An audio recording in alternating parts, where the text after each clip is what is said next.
I started listening to Mariah The Scientist in 2020. YouTube kept recommending her song Beetlejuice, and so I decided to check it out. I loved it so much, and I've been a fan of her ever since. I'm really happy to see how far she's come. I remember seeing a comment under one of her videos saying, "I wish it'd stay our little secret," or something of the sort. And I used to share that same sentiment, but I can't be mad at her success. At the time of recording, her fourth album, Heart Sold Separately, has been released.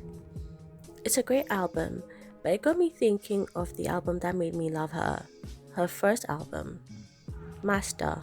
I don't think this album has got the appreciation it deserves. This is a beautiful album. I cannot express how impressed I was when I first heard it. I wish I could hear it again for the first time. Every song hits, and the vocals are just chef's kiss.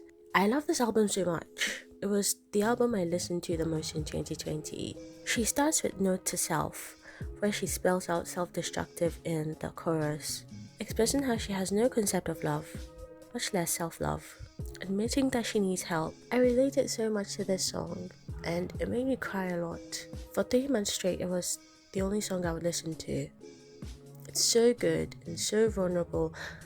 I don't know what else to say.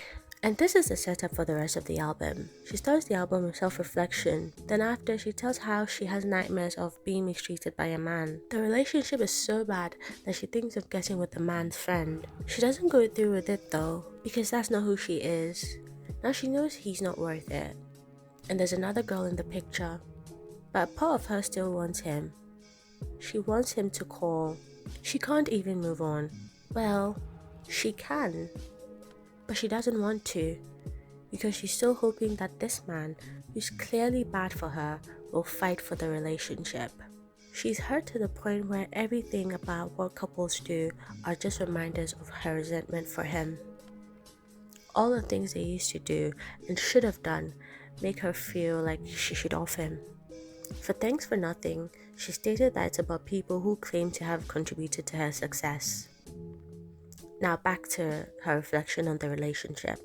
She compares this man to Beetlejuice, luring her with promises of happiness and turning out to be dangerous and a big mistake.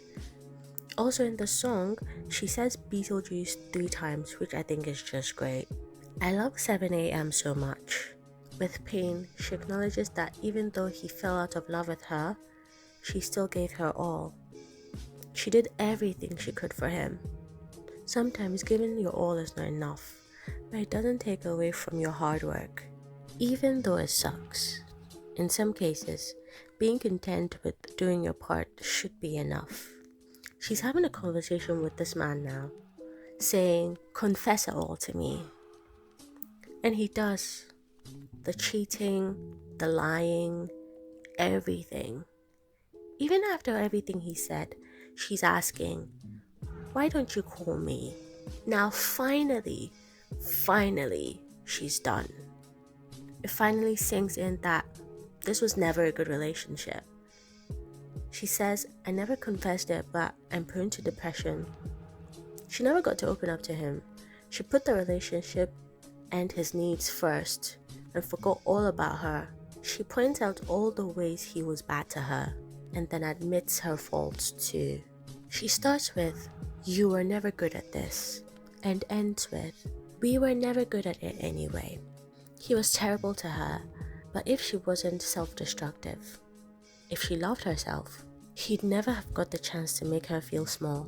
Not a Love Song is a very great track, and the song it samples is also great. You should check it out. And I love how Not a Love Song just ties into Note to Self about self-destructiveness. Again, I love this album so much. I think most people can relate to struggling to get out of a toxic or dangerous situation. It doesn't have to be a romantic relationship.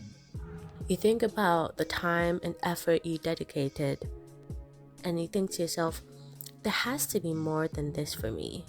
There just has to be something for me here.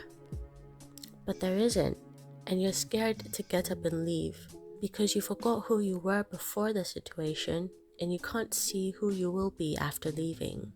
But if there has to be more for you, then you can't possibly stay. The process of self-discovery and self-love is scary and a long journey. But once you get there, there's no looking back. That concludes my thoughts on Master. It's a great album and everyone should listen to it. Listen to the other 3 albums after that, they're all great. And her intermission EP. If you find it's not for you, that's fine. These are simply my opinions. You don't have to agree with me. After all, what do I know? I'm just a girl in the world. Like You Never is my favorite track on Hearts Sold Separately. Different Pages and 40 Days and 40 Nights are my favorites on To Eaten Alive. Spread Thin is my favorite from the EP. I'm so happy it blew up. I can't choose favorites when it comes to Master and Rara World.